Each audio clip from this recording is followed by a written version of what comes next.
Hello crafty friends and happy new year from Annie at Vintage Lace Journal. I hope you're all well, had a lovely festive season and are ready for 2025. If you've made any New Year's resolutions, good luck with those. I don't make them. I just like to try and just get through on a day-to-day basis personally.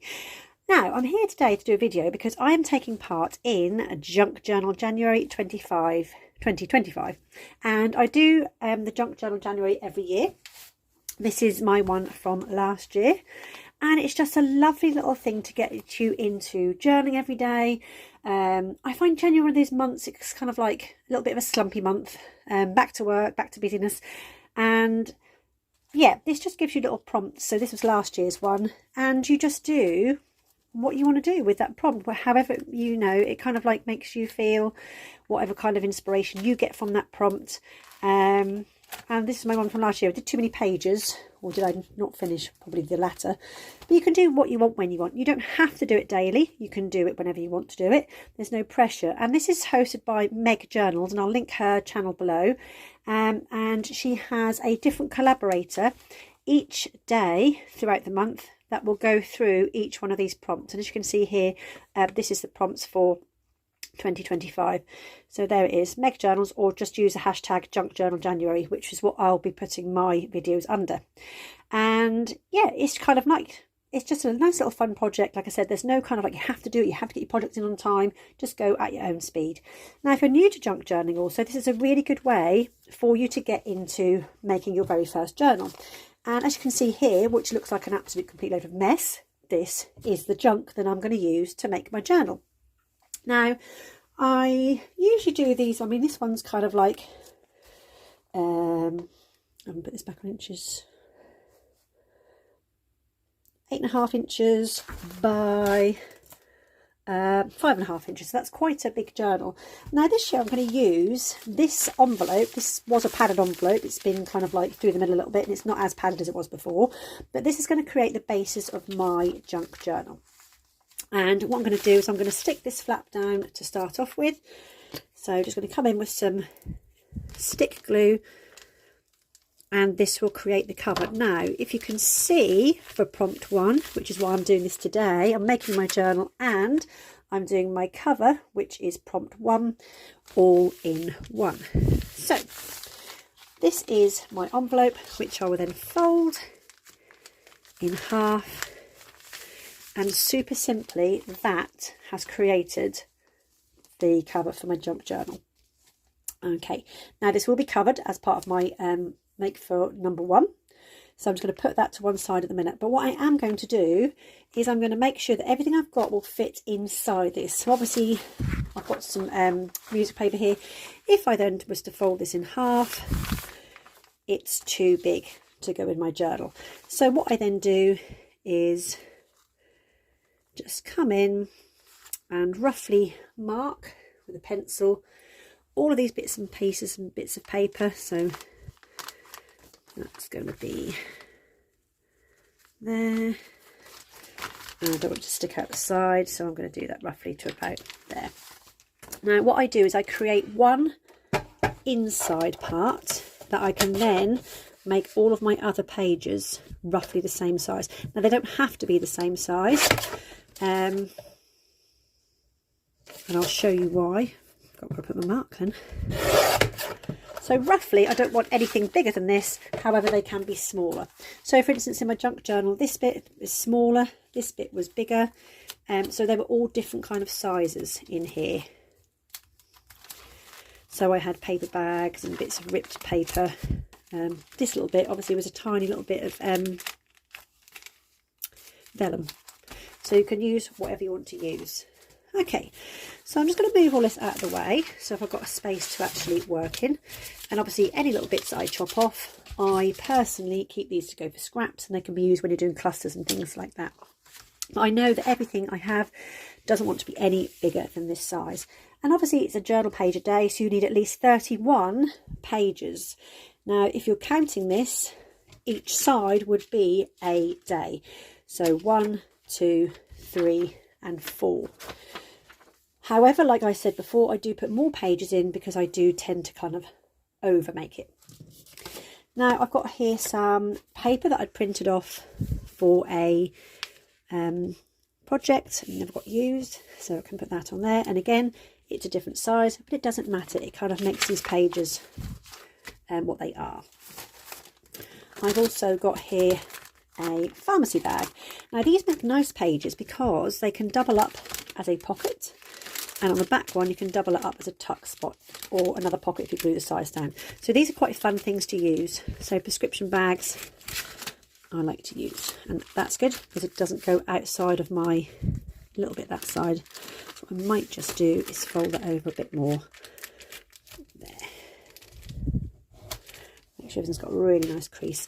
I will be stitching this together, so I'll show you how to do a 3-hole pamphlet stitch.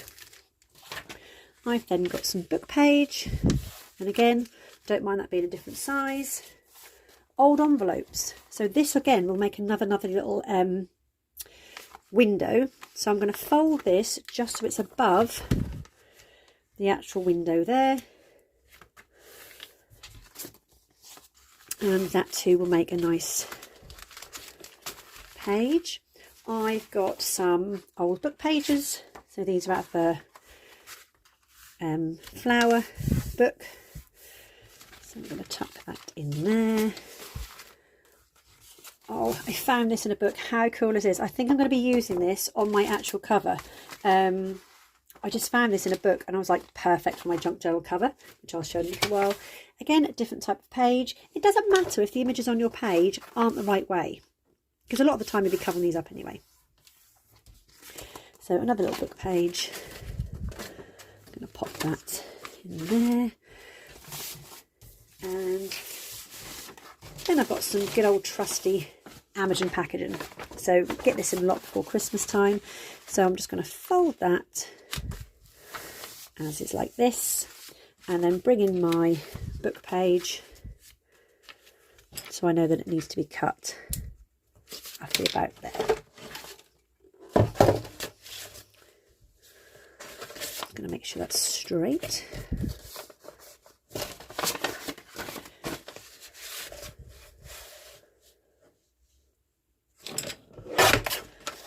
There we go. It's that lovely brown textury colour. So the last thing I'm going to do is, now I've got all my bits and pieces together, I'm going to put them in no kind of order, but separate different kind of things. So I won't have all my book pages together. So a book page there. So I might have another book page on the front. I might have my envelope here. I might put my coloured paper in the middle and this on the outside. And then all of that will fit inside my envelope, ready to now be stitched together. So what I've done is I've popped 2 clips on here to keep the papers together, and I'm going to come in with my pokey tool, and my first tool is going to go in the middle of all of these papers, and I'm going to poke that all the way through. I like to put a rubber down and just push through, because this envelope's quite thick. Needs a lot of pressure. Okay, and then I make 1 hole down this end and 1 hole down this end. You can measure if you want it to be a bit more precise. I'm just eyeballing mine. Again, all the way down, all the way down. Just make sure it goes all the way through. Now I'm just using some embroidery thread, and to do this I make it 1, 2, 3 times the length, and then just come in with my needle. This is called a 3-hole pamphlet stitch. There's loads of these on YouTube.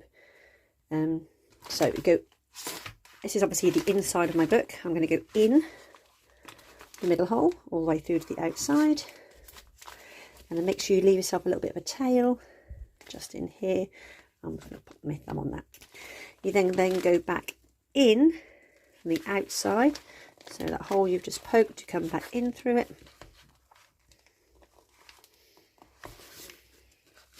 If you can't go through all layers, I sometimes just lift up as I go back through. It's not going back through there, so I'm just going to re-poke. And there we go. And then you bring it all the way down, come back out through this hole here.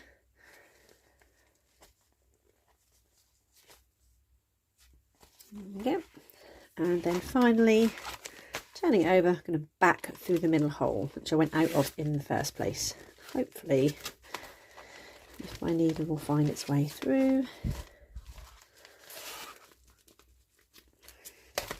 I'm never good at this. There's loads more people that can do it better than me on YouTube. It's just really fiddly.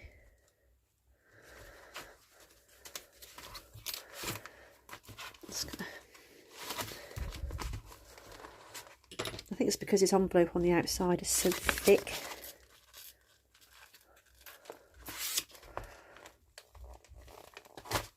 Well, it's gone back through, not necessarily in the same place it came out of. But you know what? It's a junk journal and it's looking very junky. So pull that really tight so it's nice and taut on the outside, nice and taut on the inside. Get rid of the needle. I always like to put my threads either side of my thread in the middle, and then I just tie a knot once, twice, and then cut off the excess. And I can just take these off, and there we have a nice, super simple junk journal. Now, like I said to you before, today's prompt is cover. So I'm going to make the cover of my junk journal. And all I'm going to do for this, I'm just going to layer up some scraps and things on the bottom, like a bit of a collage that I've done before, which is just getting bits and pieces from my use up pot. I've got a little container here with all sorts of bits and pieces in it that is getting bigger by the day. I'm going to do some videos to show up use up scraps later on. And then what I wanted to do as well, like I said to you before, was to use this lovely book page I found with the word January and those lovely flowers on there as well. So all I'm going to do is just keep this nice and flat. I'm going to bring in a page from a book. Probably not that one. Actually, I've got some paper trimmed off the other day, just to use as a glue base.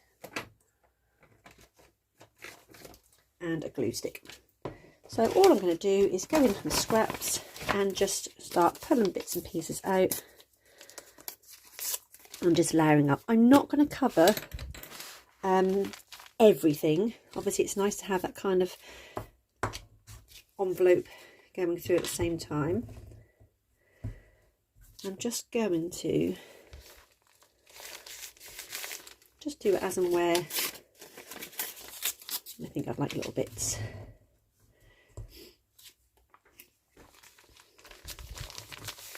This is just coffee dyed music paper. Strips of just brown, the edges of paper. I've got book pages. Some of these book pages are really old, so they're naturally that kind of stained colour. And it doesn't matter if it's straight or not straight. Just have to be careful with words that you don't have any random words on there that might not be appropriate. Oh, I've got some nice doily there. What I might actually do is I'm just going to roughly fussy cut around this, just to kind of see where I want.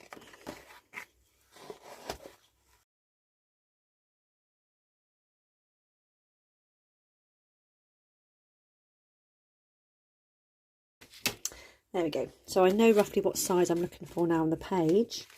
So I'm just going to have that there. And I'm just going to come in with some ink. Okay. This is just vintage photo.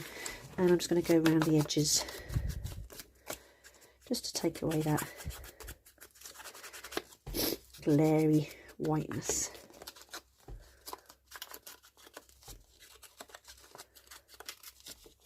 I've seen some lovely covers already popping up on Instagram and YouTube.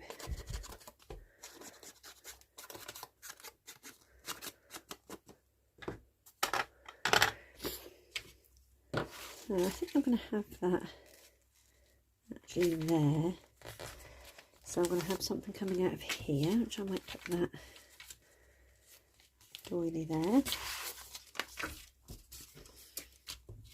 It's just a case of picking things up, putting things down, deciding if you want them there. You can always move them until they're glued.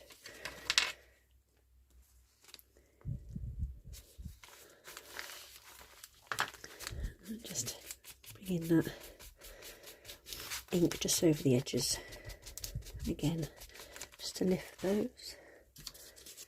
So I got my nice January there. So I'm just going to have something just on this little bit here.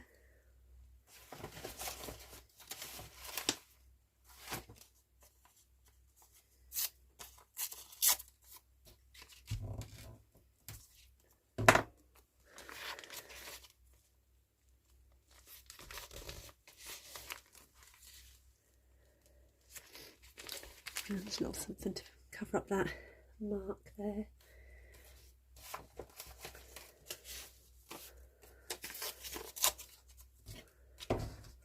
Oops, roll in with a glue stick.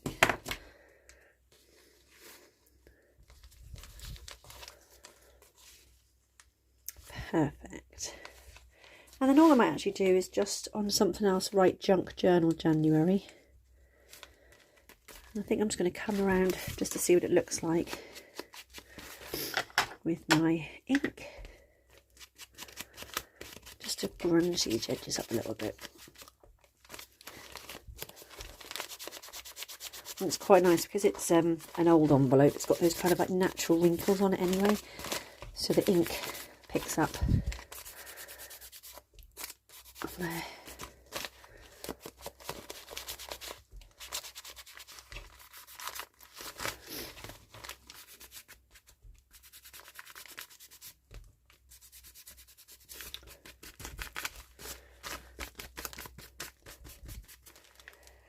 There we go. Let's see if I'm still happy with that. Straight. I might just put a little something down here.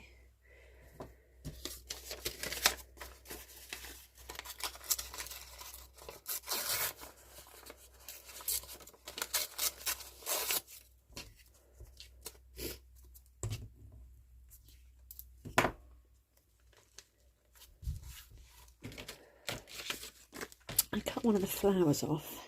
I think I'm going to actually, just because it would have gone off the edge of the page, I'm just going to pop that on top there to link that together.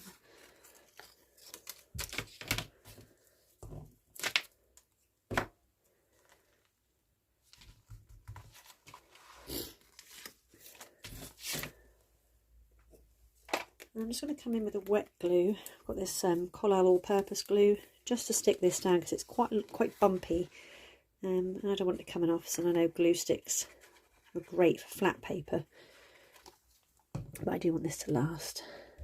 Pop that across there. Lovely. And I might just come in with a bit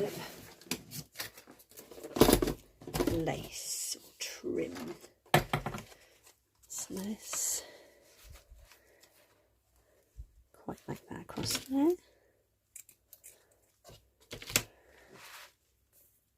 and again with any journal kind of things, it's just a case of having a go. There's no plan in place when I start this. I just get things out, have a look, like things, move things around. It's all about having a go, having that confidence to just get started. Going to trim that, and I might have something down the bottom. Let's have a look at this one.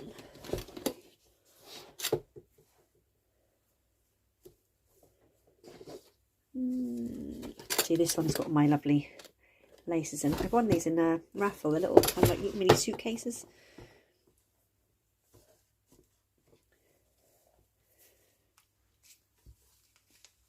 That's too light.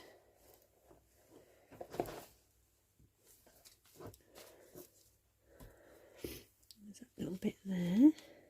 This goes quite nice. In fact, I might not do it all the way across. I might just do a little bit there.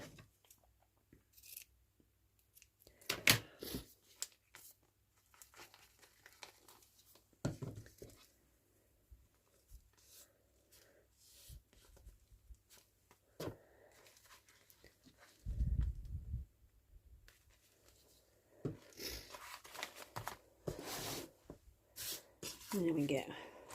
So there is my Junk Journal January cover.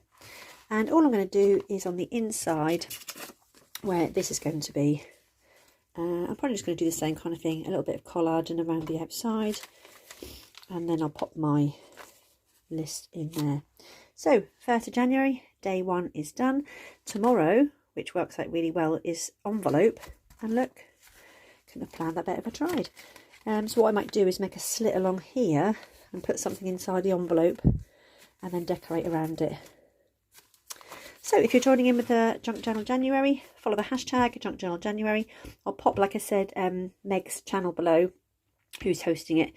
And yeah, I'd like to see what you make. Have a wonderful 2025 and I'll see you all soon, crafty friends. Bye.